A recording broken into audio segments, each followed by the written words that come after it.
رسول اللہ صلی اللہ علیہ وسلم نے ارشاد فرمایا کہ سب سے بہترین دعا عرفہ والے دن کی دعا ہے، سب سے بہترین دعا عرفہ والے دن کی دعا ہے۔ اور فرمایا سب سے بہترین بات یہ ہے کہ جو میں نے اور مجھ سے پہلے انبیاء کرام نے کہی، اور وہ کیا ہے؟ فرمایا لا الہ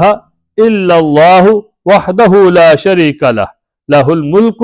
ولہ الحمد وہو علی کل شیء قدیر، کہ اللہ کے سوا کوئی الہ نہیں، وہ ایک ہے، اس کا کوئی شریک نہیں، اور بادشاہی اسی کی ہے، حمد اسی کے لائق ہے، وہی ہے اور ہر وہ چیز پر قادر ہے۔ سبحان اللہ۔ فرمایا رسول اللہ صلی اللہ علیہ وسلم نے کہ سب سے بہترین جو دعا ہے وہ عرفہ والے دن کی دعا ہے، اور عرفہ والا دن جو ہے بہت ہی فضیلت والا دن ہے، بہت ہی عظمت والا دن ہے۔ اور ایک حدیث کے اندر رسول اللہ صلی اللہ علیہ وسلم نے فرمایا کہ شیطان سب سے زیادہ جو ذلیل و خوار ہوتا ہے اور غصے میں دیکھا جا سکتا ہے، فرمایا وہ عرفہ والا دن ہے۔ عرفات کے میدان میں جب لوگ جمع ہوتے ہیں اور اللہ تعالیٰ کی رحمت برستی ہے، اور اللہ تعالیٰ کی رحمت کو برستا ہوا دیکھتا ہے، اور وہ اپنے آپ پر مایوس ہو جاتا ہے کیونکہ اس کی ساری محنت ضائع ہو جاتی ہے۔ اس نے کیا محنت کی تھی کہ جس وقت اللہ تعالیٰ نے اس کو مہلت دی تھی، اسے اللہ تعالیٰ سے مہلت مانگی تھی، اللہ نے اس کو مہلت دے دی، اور اس نے قسم اٹھائی کہ یا اللہ میں تیرے بندوں کو گمراہ کروں گا، تو اللہ تعالیٰ نے فرمایا تھا کہ تو جو کچھ کر سکتا ہے تو کر لے، میرا بندہ جب بھی میرے سامنے آ کے ہاتھ اٹھائے گا، اپنے گناہوں سے توبہ کرے گا، میں اسی وقت اپنے بندے کے سارے گناہوں کو معاف فرما دوں گا۔ تو آج میدان عرفات کے اندر اللہ تعالیٰ کے سامنے لاکھوں کی تعداد میں بندے جمع ہو کر اللہ تعالیٰ سے اپنے گناہوں کی معافی مانگتے ہیں، اللہ تعالیٰ کے سامنے روتے ہیں، اللہ تعالیٰ کا ذکر کرتے ہیں، تو اللہ تعالیٰ اپنے بندوں کے سارے گناہوں کو معاف فرما دیتے ہیں۔ اور فرمایا کہ عرفہ والے دن اللہ تعالیٰ بڑے سے بڑے گناہ کو معاف فرما دیتے ہیں۔ تو شیطان یہ سب کچھ دیکھتا ہے تو بڑا ذلیل و خوار ہوتا ہے اور بڑا غصے میں ہوتا ہے کہ آج میری ساری محنت ضائع ہو چکی ہے،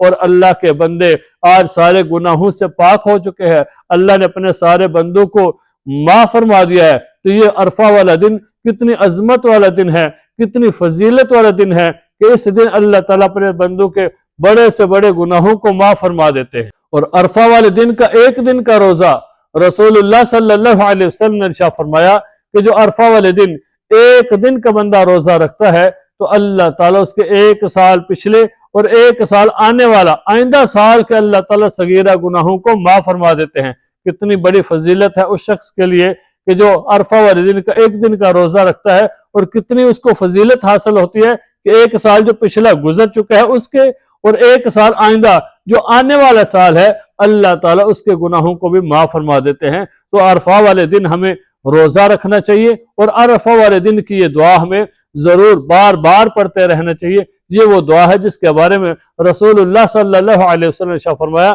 کہ سب سے بہترین دعا عرفہ والے دن کی دعا ہے، اور فرمایا سب سے بہترین بات یہ ہے کہ وہ جو میں نے کہی اور مجھ سے پہلے انبیاء نے کہی، وہ کیا ہے کہ لا الہ الا اللہ وحدہ لا شریک لہ، لہ الملک ولہ الحمد وہو علی کل شیء قدیر۔ تو یہ عرفہ والے دن کی دعا ہے، اس دعا کو ہمیں بار بار پڑھتے رہنا چاہیے، خود بھی پڑھیں، اپنے دوستوں کو بھی بتائیں، اپنے رشتہ دار احباب کو بھی بتائیں، اور کوشش کریں کہ اس دعا کو جو ہے نا پھیلائیں، تاکہ اس دن جو دعا ہے وہ بار بار پڑھی جائے، اور اللہ تعالیٰ سے ہم اپنے گناہوں کی معافی مانگے۔ یہ بڑی عظمت والا دن ہے، بڑی برکت والا دن ہے، بڑی فضیلت والا دن ہے، اور اس دن اللہ تعالیٰ اپنی خاص رحمت نازل کرتے ہیں۔ تو کوشش کریں کہ اس دن اللہ تعالیٰ سے اپنے گناہوں کی معافی مانگیں، اللہ تعالیٰ کا ذکر کریں، قرآن پاک کی تلاوت کریں۔ جو روزہ رکھ سکتا ہے اس کو چاہیے کہ وہ روزہ رکھے، کیونکہ یہ بڑی عظمت والا دن ہے، اور اس دن اللہ تعالیٰ کی زیادہ سے زیادہ عبادت کریں۔